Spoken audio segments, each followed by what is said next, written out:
Hi everyone, ನಾನು ನಿಮ್ಮ Smita. Welcome back to my channel. ಇವತ್ತು ಒಂದು ಎಕ್ಸೈಟಿಂಗ್ ಪ್ಲೇಸ್ಗೆ ಬಂದಿದ್ದೀನಿ. ನಾನು ನಮ್ಮದು ಫ್ಯಾಮಿಲಿ ಥ್ಯಾಂಕ್ಸ್ ಗಿವಿಂಗ್ ವೀಕೆಂಡಲ್ಲಿ they have come to visitors.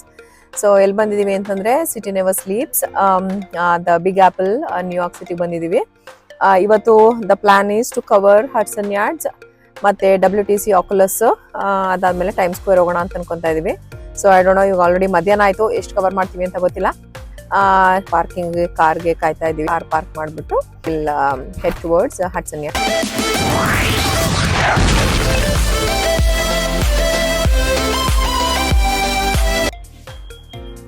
So temperature ಬಂದು ಇವತ್ತು ಸ್ವಲ್ಪ ವಿಂಡಿ ಇರೋದ್ರಿಂದ ಸಿಕ್ಕಾಪಟ್ಟೆ ಚಿಲ್ ಅನಿಸ್ತಾ ಇದೆ.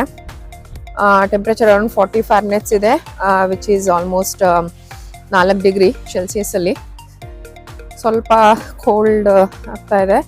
ಬಟ್ ಇವಾಗ ಕಾರ್ನ ಪಾರ್ಕ್ ಮಾಡಿ we are walking towards Hudson yards. ಚೆನ್ನಾಗಿ ಲೈಟ್ಸ್ ಎಲ್ಲ ಕಾಣಿಸ್ತಾ ಇದೆ.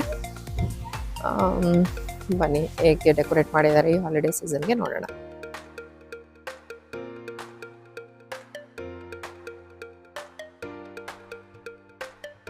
V came close to the vessel. ಹೇಗೆ ಕಾಣಿಸುತ್ತೆ ನೋಡಿ.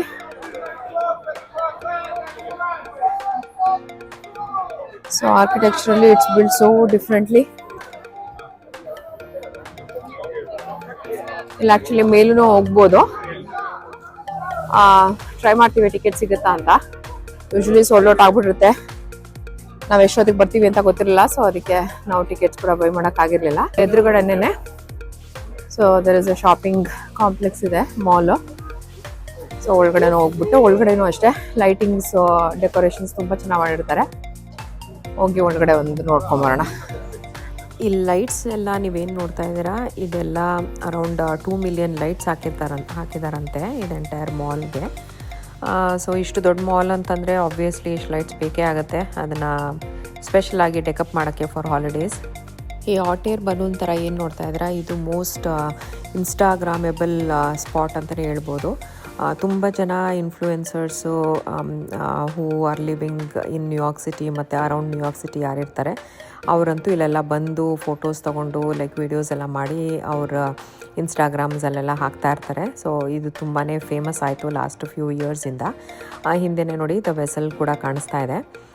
ಇಲ್ಲಿಗೆಲ್ಲ ಫೋಟೋಸ್ ತೊಗೋಬೇಕಂತಂದ್ರೂ ಒಂದು 15-20 ನಿಮಿಷ ಒಂದೊಂದು ಸರಿ ಕಾಯಬೇಕಾಗತ್ತೆ. ಎಸ್ಪೆಷಲಿ ಡಿಸೆಂಬರ್ ಟೈಮಲ್ಲಿ ಹೋಗ್ಬಿಟ್ರಂತೂ New York city will be jam pack. ನ್ಯೂಯಾರ್ಕ್ ಸಿಟಿಗೆ ವಿಂಟರಲ್ಲಿ ಬರೋದೇ ಒಂದು ಡಿಫ್ರೆಂಟ್ ವೈಬ್ಸು, ಸಮ್ಮರಲ್ಲೇ ಬೇರೆ ಥರ ಇರುತ್ತೆ. ಈ ಟೈಮಲ್ಲಿ ಹಾಲಿಡೇ ಸೀಸನಲ್ಲಿ ಬರೋದಂತೂ ತುಂಬ ಖುಷಿ ಆಗುತ್ತೆ. ನ್ಯೂಯಾರ್ಕ್ ಸಿಟಿ ನೋಡೋಕ್ಕೆ ಎಲ್ಲ ಕಡೆ ಲೈಟ್ಸ್ ಆಗಿರ್ಬೋದು, ಈ ಹಾಲಿಡೇ ವಿಲೇಜಸ್ ಥರ ಸೆಟಪ್ ಆಗಿರ್ಬೋದು, ಫುಡ್ ಆಗಿರ್ಬೋದು, ಎಲ್ಲನೂ ಲೈಕ್ ಹಾಲಿಡೇ ರಿಲೇಟೆಡ್ ಇರುತ್ತೆ. ಸಿಕ್ಕಾಪಟ್ಟೆ ಚೆನ್ನಾಗಿರುತ್ತೆ. ಇದೂ ಅಷ್ಟೇ ಮಾಲಲ್ಲಿ ನೋಡಿ ಸಣ್ಣ ಪುಟ್ಟ ಈ ಥರ ಫೋಟೋ ಹೋಗ್ಬೇಕಾಗಿರೋ ಬ್ಯಾಕ್ ಡ್ರಾಪ್ಸ್ ಥರ ಸೆಟಪ್ ಮಾಡಿಟ್ಟಿದ್ರು. ತುಂಬ ಜನ ಇಲ್ಲೆಲ್ಲ ಪಿಕ್ಚರ್ಸ್ ಎಲ್ಲ ತೊಗೊತಾಯಿದ್ರು, ಹಾಗೆ ನಾವು ತೊಗೊಂಡ್ವಿ. ಈ ಟೈಮಲ್ಲಿ ನ್ಯೂಯಾರ್ಕ್ ಸಿಟಿ ಬರೋ ಖುಷಿ ಒಂದು ಕಡೆ ಇದ್ದರೆ, ಬೇಜಾರು ಪಡಿಸೋ 2 ವಿಷಯ ನನಗೆ ಏನು ಅಂತಂದರೆ ಪಾರ್ಕಿಂಗ್ ಏನಾದರೂ ನಿಮಗೆ ಹತ್ತಿರದಲ್ಲಿ ಸಿಗಲಿಲ್ಲ ಅಂತಂದರೆ, ಯೂಶ್ವಲಿ ಪಾರ್ಕಿಂಗ್ ಲಾಟ್ಸು ತುಂಬಾ ಇದೆ, ಪಬ್ಲಿಕ್ ಪಾರ್ಕಿಂಗ್ ಲಾಟ್ಸ್ ಇದರಲ್ಲಿ ನ್ಯೂಯಾರ್ಕ್ ಸಿಟಿನಲ್ಲಿ. ಬಟ್ ಹತ್ತಿರದಲ್ಲಿ ಸಿಗಲಿಲ್ಲ ಅಂತಂದರೆ ನೀವು ನಡ್ಕೊಂಡು ಬರ್ತೀರಾ ಅಥವಾ ಟ್ರೈನ್ ತೊಗೊಂಡು ಬರ್ತೀರಾ ಅಂತಂದ್ಬಿಟ್ರಂತೂ ತುಂಬಾ ಹಿಂಸೆ ಆಗಿಬಿಡುತ್ತೆ ಆ ಚಳಿಯಲ್ಲಿ ಇದನ್ನೆಲ್ಲ ಆಡ್ಕೊಂಡು ಬರೋ ಅಷ್ಟರಲ್ಲಿ. ಆ್ಯಂಡ್ 2ನೇ ವಿಷಯ ಏನು ಅಂತಂದರೆ ಈ ಚಳಿ ಡಿಸೆಂಬರ್, ಜಾನ್ವರಿ, ಫೆಬ್ರವರಿನಲ್ಲಿ ಚಳಿ ಎಷ್ಟಿರುತ್ತೆ ಅಂದರೆ 0ಇಂದ -ವರೆಗೂ ಹೋಗುತ್ತೆ, ಲೈಕ್ -5, -6 ಎಲ್ಲ. ಆ ಟೈಮಲ್ಲಿ ನೀವು 2-3 ಲೇಯರ್ ಬಟ್ಟೆ ಹಾಕ್ಕೋಬೇಕು. ಅದ್ರ ಮೇಲೆ ಜಾಕೆಟು, ಟೋಪಿ, ಗ್ಲೌಸ್ ಅಂತ ಹಾಕ್ಕೊಂಡು ಅದೊಂದು 2-3 kg ಅಟ್ಲೀಸ್ಟ್ ನಿಮ್ಮದು ಮೈ ಮೇಲೆ ಇರುತ್ತೆ. ಸೊ ಇದನ್ನೆಲ್ಲ ಎತ್ಕೊಂಡು ಎಂಟೈರ್ ಡೇ ಓಡಾಡಬೇಕು ಅಂದರೆ ಸ್ವಲ್ಪ ಹಿಂಸೆ ಅನಿಸುತ್ತೆ. ಬಟ್ ಅದರ್ವೈಸ್ ನೀವು ಆ ಲೈಟ್ಸ್ನೆಲ್ಲ ನೋಡ್ತಾ ಇದ್ದರೆ ಈ ಎಫರ್ಟ್ ಎಲ್ಲ ಒಂಥರ ವರ್ತ್ ಅಂತ ಅನಿಸುತ್ತೆ. ಲಂಚಿಗೆ ಮಕ್ಕಳು ಸರಿ ಬರ್ಗರ್ಸ್ ತಿನ್ನೋಣ ಅಂತ ಅಲ್ಲೇ ಶೇಕ್ ಶಾಕಿತ್ತು. ಸೊ ಅಲ್ಲಿಗೆ ಹೋಗ್ಬಿಟ್ಟು ಬರ್ಗರು ಮತ್ತು ಫ್ರೈಸು, ಡ್ರಿಂಕ್ಸು ತೊಗೊಂಡು ನಮ್ದು ಅವತ್ತು ಲಂಚ್ ಅಲ್ಲೇ ಮುಗೀತು. ದಿಸ್ ಹಾಲಿಡೇ ಡ್ರಿಂಕ್ ಕಾಣಿಸ್ತಾ ಇದೆ, ಇಲ್ಲ ಮಿಲ್ಕ್ ಶೇಕ್ ಥರ ತುಂಬ ಚೆನ್ನಾಗಿದೆ. So good author. ಸೊ ಇಲ್ಲಿ ಶಾಪಿಂಗ್ ಅಲ್ಲದೆ ರೆಸಿಡೆನ್ಷಿಯಲ್ ಸ್ಪೇಸಸ್ಸು ಇದೆ ಮತ್ತು ಆಫೀಸ್ ಸ್ಪೇಸ್ ಕೂಡ ಇದೆ. ಆ್ಯಂಡ್ ನೀವು ನೋಡ್ತಾ ಇರೋ ಹಾಗೆ ಇಲ್ಲಿ ಲಾಬಿನಲ್ಲೇ ಸಿಕ್ಕಾಪಟ್ಟೆ ಹೈ ಎಂಡ್ ಸ್ಟೋರ್ಸ್ ಕೂಡ ಇತ್ತು, ಲೈಕ್ ಲೂಯಿ ವಿಟಾನ್, ಫೆಂಡಿ, ಕಾರ್ಟಿಯೇ, ಬುಲ್ಗಾರಿ, ರೋಲೆಕ್ಸ್ ಮತ್ತು ವ್ಯಾನ್ ಕ್ಲಿಫ್ ಅಂತ. ಸೊ ಎಲ್ಲನೂ ವಿಂಡೋ ಶಾಪಿಂಗ್ ಕೂಡ ಮಾಡಿದ್ವಿ ನಾವು ಸ್ವಲ್ಪ. ಯಾಕಂದರೆ ಇಲ್ಲಿ ಈ ಥರ ಶಾಪ್ಸ್ಗೆಲ್ಲ ನೀವು ಅಪಾಯಿಂಟ್ಮೆಂಟ್ ಇಲ್ಲದೆ ಹೋದರೆ ಅಷ್ಟು ಅವರು ಎನ್ಕರೇಜ್ ಮಾಡಲ್ಲ. ಸೊ ಅಪಾಯಿಂಟ್ಮೆಂಟ್ ತೊಗೊಂಡೋದ್ರೆ ಬೆಟರು. ಆದರೆ ಸೆಕೆಂಡ್ ಥಿಂಗ್ ಇನ್ನೇನಂತಂದರೆ ಈ ಬ್ರ್ಯಾಂಡ್ಸ್ ಎಲ್ಲ ಸಿಕ್ಕಾಪಟ್ಟೆ ಎಕ್ಸ್ಪೆನ್ಸಿವ್ ಇರುತ್ತೆ. ಅವ್ರ ಬ್ಯಾಗ್ಸ್ ಆಗಲಿ ಜ್ಯುವೆಲ್ರೀಸ್ ಆಗಲಿ ಎಲ್ಲ ಲಕ್ಷಗಳಲ್ಲೇ ಇರುತ್ತೆ. ಸೊ ಅದಕ್ಕೆ ಸದ್ಯಕ್ಕೆ ನಾವು ವಿಂಡೋ ಶಾಪಿಂಗ್ ಮಾಡಿ ಇನ್ನು ಬಾಕಿ ಫ್ಲೋರ್ಸ್ ಕೂಡ ಎಕ್ಸ್ಪ್ಲೋರ್ ಮಾಡೋಕ್ಕಂತ ಹೋದ್ವಿ.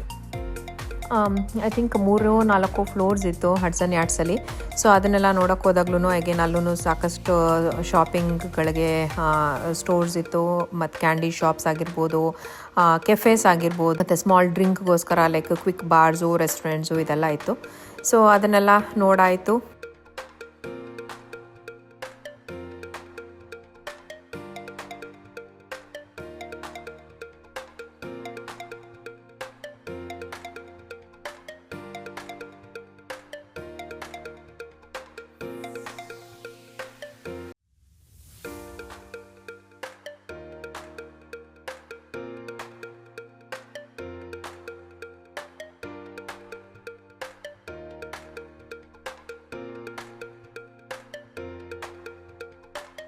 ನೆಕ್ಸ್ಟ್ ಲೊಕೇಶನ್ಗೆ ಹೋಗೋಣ ಅಂತ ಅಂದ್ಬಿಟ್ಟು ಟೈಮ್ ಆಗ್ತಾಯಿತ್ತು. ಸೊ ಹೋಗೋಣ ಅಂತ ಹೊರಗೆ ಬಂದ್ವಿ. ಹೊರಗೆ ಬರೋ ಅಷ್ಟರಲ್ಲಿ ಆಲ್ಮೋಸ್ಟ್ ಸನ್ಸೆಟ್ ಆಗ್ತಾಯಿತ್ತು. ಸೊ ಇದಕ್ಕೆ ವೆಸಲ್ಗೆಲ್ಲ ಲೈಟ್ಸ್ ಎಲ್ಲ ಹಾಕಿ ಈ ಥರ ಕಾಣಿಸ್ತಾ ಇತ್ತು. ಮೇಲಕ್ಕೆ ಹೋಗೋಣ ಅಂತ ಅಂದ್ಕೊಂಡು ಟಿಕೆಟ್ಸ್ ಎಲ್ಲ ನೋಡಿದ್ವಿ. $10 ಪರ್ ಪರ್ಸನ್ ಇತ್ತು. ಸೊ ಹೋಗೋಣ ಅಂತ ಅಂದ್ಕೊಂಡ್ರೆ ಈ ಸ್ಟ್ರಕ್ಚರ್ನ ನೀವು ಎಕ್ಸ್ಪೀರಿಯೆನ್ಸ್ ಮಾಡಬೇಕಂತಂದರೆ ನಡ್ಕೊಂಡು ಹೋದ್ರೇ ಆ್ಯಕ್ಚುಲಿ ಚೆನ್ನಾಗಿ ನೋಡ್ಬೋದಿತ್ತು. ಸೊ ಹೋಗೋಣ ಅನ್ನೋದಕ್ಕೆ ಮಕ್ಕಳೆಲ್ಲ ಚಳಿ ಹೋಗೋಕ್ಕಾಗಲ್ಲ ಬೇಡ ಅಂತಂದರು. ಬಟ್ ಎಲಿವೇಟ್ರು ಕೂಡ ಇದೆ, ಅದರಲ್ಲಾದರೂ ಹೋಗೋಣ ಅಂತಂದ್ರೂ ಯಾಕೋ ಮಕ್ಕಳು ಇಂಟ್ರೆಸ್ಟ್ ತೋರಿಸಲಿಲ್ಲ. ಸರಿ ಬೇಡ ಅಂತ ನೆಕ್ಸ್ಟ್ ಲೊಕೇಶನ್ಗೆ ಹೋಗೋಣ ಅಂತ ಡಿಸೈಡ್ ಮಾಡಿದ್ವಿ. ಇದು ಅರೌಂಡ್ ದ ವೆಸಲ್ ಈ ಥರ ಎಲ್ಲ ಟ್ರೀಸ್ಗೆಲ್ಲ ಲೈಟ್ಸ್ ಎಲ್ಲ ಹಾಕಿ ಡೆಕೋರೇಟ್ ಈ ಥರ ಮಾಡಿದರು. ಇವಾಗ ಹಾಗೆ ನಾನು ಮುಂದೆ ಬಂದರೆ ಇದು the other side of the vessel. Actually ಈ ಬಿಲ್ಡಿಂಗ್ ಯಾವುದೇ ಆ್ಯಂಗಲ್ ನೋಡಿದ್ರೂ ಒಂದೇ ಥರ ಕಾಣಿಸುತ್ತೆ. ಸೊ ಈ ಥರ ಕಾಣಿಸ್ತಾ ಇತ್ತು ಫ್ರಮ್ ದಿ ಫ್ರಂಟ್. ಯಾರಾದರೂ ನ್ಯೂಯಾರ್ಕಿಗೆ ಬರ್ತಾ ಇದ್ದರೆ ಡೆಫಿನೆಟ್ಲಿ ಈ ಪ್ಲೇಸ್ನ ವಿಸಿಟ್ ಮಾಡಿ, ನಿಮ್ಗೆ ಕೂಡ ಇಷ್ಟ ಆಗುತ್ತೆ. ಸೊ ನಂದು second part of this vlog ಅದು ಟೈಮ್ ಸ್ಕ್ವೇರ್ ಮತ್ತು ಆಕ್ಯುಲಸ್ನ ಕವರ್ ಮಾಡಿದ್ದೀನಿ. ಅದನ್ನು ಕೂಡ ನೋಡಿ ಲೈಕ್ ಮಾಡಿ, ಶೇರ್ ಮಾಡಿ, ನನ್ನ ಚಾನಲ್ಗೆ ಸಬ್ಸ್ಕ್ರೈಬ್ ಮಾಡಿ. Thank you.